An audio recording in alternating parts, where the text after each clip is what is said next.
Bayangkan, saat seluruh dunia merayakan akhir Perang Dunia Kedua pada tahun 1945. Jutaan tentara Jepang pulang atau menjadi tawanan perang. Tapi di suatu tempat yang jauh, di dalam hutan lebat Pasifik, ada orang-orang yang tidak tahu bahwa perang telah usai. Bagi mereka, waktu seolah berhenti. Selama puluhan tahun, beberapa prajurit Kekaisaran Jepang terus bersembunyi, terus berperang, dan menolak percaya bahwa negara mereka telah kalah. Fenomena ini dikenal sebagai Jolt, sebuah kisah ekstrem tentang loyalitas militer dan isolasi manusia yang luar biasa. Ini bukan sekadar cerita bertahan hidup. Ini adalah sebuah tragedi filosofis tentang bagaimana ideologi bisa mengurung seseorang dalam gelembung waktu. Mari kita mulai dengan salah satu sosok paling legendaris, Letnan II Hiroo Onoda. Pada tahun 1944, Onoda, seorang perwira intelijen muda, dikirim ke Pulau Lubang di Filipina. Perintah yang diterimanya dari komandannya sangat jelas dan absolut. Bertahanlah, lakukan perang gerilya, dan jangan pernah menyerah sampai aku kembali untukmu.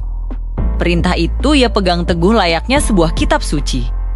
Ketika perang berakhir setahun kemudian, pesawat sekutu menjatuhkan ribuan selebaran dari udara, mengumumkan penyerahan diri Jepang. Namun, bagi Onoda dan 3 rekannya yang tersisa, semua itu hanyalah tipu muslihat murahan. Propaganda musuh yang dirancang untuk memancing mereka keluar dari persembunyian. Jadi, mereka melanjutkan perang mereka. Mereka melakukan serangan kecil-kecilan terhadap pos polisi lokal, mencuri ternak dan hasil panen warga untuk bertahan hidup. Bagi mereka, setiap hari adalah pertempuran. Selama hampir 3 dekade, Onoda hidup dalam mode tempur penuh. Ia melihat satu persatu rekannya tewas dalam baku tembak atau akhirnya menyerah. Setelah 10 tahun, hanya ia sendiri yang tersisa. Dunia di luar sana telah berubah secara drastis.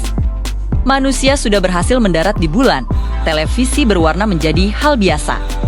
Dan Jepang sendiri telah bangkit dari abu perang menjadi raksasa ekonomi. Tapi bagi Onoda di dalam hutannya, tahun masih tetap ke 1945, ia terus merawat senapannya. Menjaga seragamnya yang compang camping, dan tetap waspada terhadap musuh yang ia yakini masih mengintai. Upaya untuk meyakinkannya gagal total. Pesan dari keluarganya yang disiarkan lewat pengeras suara ia anggap sebagai rekaman palsu.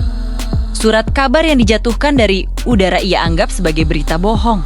Hingga pada tahun 1974, seorang petualang muda Jepang bernama Norio Suzuki berangkat dengan misi aneh, menemukan Letnan Onoda, panda, dan manusia salju dalam urutan tersebut. Hebatnya, ia berhasil menemukan Onoda. Tapi bahkan setelah pertemuan itu, Onoda tetap menolak untuk menyerah. Ia berkata, "Saya tidak akan menyerah kecuali saya menerima perintah langsung dari komandan saya." Pemerintah Jepang pun tidak punya pilihan lain. Mereka melacak mantan komandan Onoda Major Yoshimi Taniguchi yang saat itu sudah pensiun dan bekerja sebagai penjual buku. Taniguchi terbangkan ke Pulau Lubang. Di sebuah tempat terbuka di tengah hutan, sang mayor yang sudah tua mengenakan setelan jas, membacakan perintah resmi terakhir kepada Onoda yang masih mengenakan seragam lusuhnya. Hentikan semua aktivitas tempur. Perang telah berakhir, kamu dibebas tugaskan. Barulah saat itu, setelah 29 tahun berjuang dalam perang yang sudah tidak ada, Hiroo Onoda akhirnya meletakkan senjatanya yang masih dalam kondisi prima.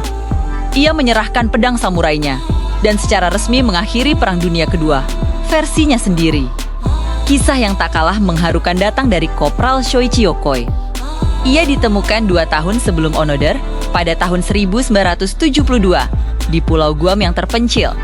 Berbeda dengan Onoda yang terus melakukan perang gerilya aktif, Yokoi memilih strategi bertahan hidup yang lebih pasif dan defensif. Selama 28 tahun, ia hidup sendirian di sebuah lubang bawah tanah yang ia gali dengan tangannya sendiri. Sebuah tempat tinggal yang sangat teratur dan rapi. Dengan kecerdasan yang luar biasa, ia menjahit pakaian dari serat kulit pohon, membuat perangkap ikan dari tanaman liar, dan menciptakan berbagai perkakas untuk kebutuhan sehari-hari. Hidupnya didominasi oleh satu hal, ketakutan yang mendalam akan ditangkap. Ia terus-menerus waspada, bersembunyi dari pandangan manusia, meyakini bahwa jika ia ditemukan, ia akan diperlakukan sebagai tawanan perang yang memalukan. Ironisnya, dari selebaran-selebaran tua yang ia temukan, Yokoi sebenarnya sudah tahu bahwa perang kemungkinan besar telah berakhir sejak tahun ke-1952. Namun, ketakutannya terhadap kode etik militer Jepang jauh lebih besar daripada keinginannya untuk pulang. Ia sangat takut jika ia keluar dari persembunyiannya. Ia akan dianggap sebagai seorang pengecut yang menyerah, sebuah aib terbesar bagi seorang prajurit. Ia lebih memilih mati kelaparan di dalam lubangnya daripada menanggung malu. Pada Januari tahun 1972, dua pemburu lokal secara tidak sengaja menemukan Yokoi saat sedang memeriksa perangkap udang mereka di tepi sungai. Mereka berhasil mengalahkannya dan membawanya kembali ke peradaban. Ketika Yokoi akhirnya kembali ke Jepang dan tiba di bandara, ia disambut oleh kerumunan media. Di hadapan kamera, ia mengucapkan kalimat yang kemudian menjadi sangat terkenal dan merangkum tragedi hidupnya. Dengan suara bergetar, ia berkata, "Sangat memalukan saya kembali dalam keadaan hidup." Kalimat ini menunjukkan betapa dalam doktrin Bushido tertanam di benaknya, di mana mati terhormat di medan perang jauh lebih mulia daripada pulang sebagai orang yang menyerah. Jadi, pertanyaan besarnya adalah, mengapa? Mengapa para prajurit ini bisa bertahan begitu lama dalam sebuah perang yang hanya ada di dalam pikiran mereka? Ada beberapa faktor kunci. Pertama, dan yang paling utama, adalah doktrin militer Jepang pada masa itu. Kode etik Bushido, atau jalan satria, telah ditafsirkan ulang secara ekstrem oleh kaum militeris. Menyerah dianggap sebagai dosa yang tidak terampuni. Kematian dalam pertempuran adalah puncak kehormatan. Sementara menyerah adalah penghinaan abadi bagi diri sendiri, keluarga, dan kaisar. Perintah adalah sesuatu yang mutlak, dan perintah terakhir yang mereka terima adalah untuk terus berjuang. Faktor kedua adalah isolasi total, baik secara geografis maupun psikologis. Mereka beroperasi di hutan-hutan dan pulau-pulau yang sangat terpencil, terputus dari rantai komando dan dunia luar. Setiap informasi yang berhasil sampai ke mereka, seperti selebaran atau siaran radio, secara otomatis dianggap sebagai tipu muslihat musuh. Pikiran mereka terpenjara oleh perintah terakhir yang mereka terima, dan tidak ada informasi baru yang bisa menembus dinding keyakinan yang telah mereka bangun. Faktor ketiga adalah ketakutan dan trauma perang. Mereka telah menyaksikan kekejaman yang tak terbayangkan dan yakin bahwa musuh tidak akan pernah menunjukkan belas kasihan. Bagi mereka, keluar dari persembunyian berarti penangkapan, penyiksaan, dan eksekusi. Ketakutan ini ditambah dengan rasa malu karena gagal mati untuk kaisar, menciptakan sebuah penjara mental yang jauh lebih kuat daripada penjara fisik manapun.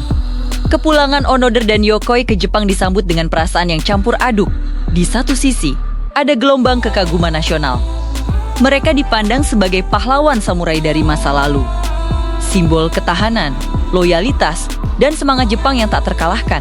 Mereka menjadi selebriti instan. Namun di sisi lain, kepulangan mereka juga memicu perdebatan yang canggung. Jepang modern, yang saat itu sudah menjadi negara pasifis dan demokratis, dipaksa untuk berhadapan langsung dengan hantu masa lalu militeristiknya. Kisah mereka menjadi cermin yang merefleksikan betapa mengerikannya harga dari indoktrinasi ekstrem. Banyak yang melihat mereka bukan sebagai pahlawan, melainkan sebagai korban tragis dari sebuah sistem yang mencuci otak para pemuda, merampas kemanusiaan mereka, dan memisahkan mereka dari realitas selama 3 dekade. Pada Aki, kisah para prajurit yang bersembunyi ini lebih dari sekadar cerita petualangan. Ini adalah pengingat yang kuat tentang kekuatan sebuah ideologi. Bagaimana keyakinan dapat membentuk realitas seseorang. Dan bagaimana garis antara pengabdian dan delusi bisa menjadi sangat tipis. Mereka adalah fosil hidup dari sebuah era yang telah lama berlalu. Dan kemunculan mereka memaksa sebuah bangsa untuk bertanya pada diri sendiri, apa arti sebenarnya dari kehormatan, tugas, dan kemanusiaan? Terima kasih sudah menonton. Jika kalian menyukai cerita-cerita sejarah yang menggugah seperti ini, jangan lupa untuk like, subscribe, dan nyalakan lonceng notifikasinya. Sampai jumpa di video berikutnya.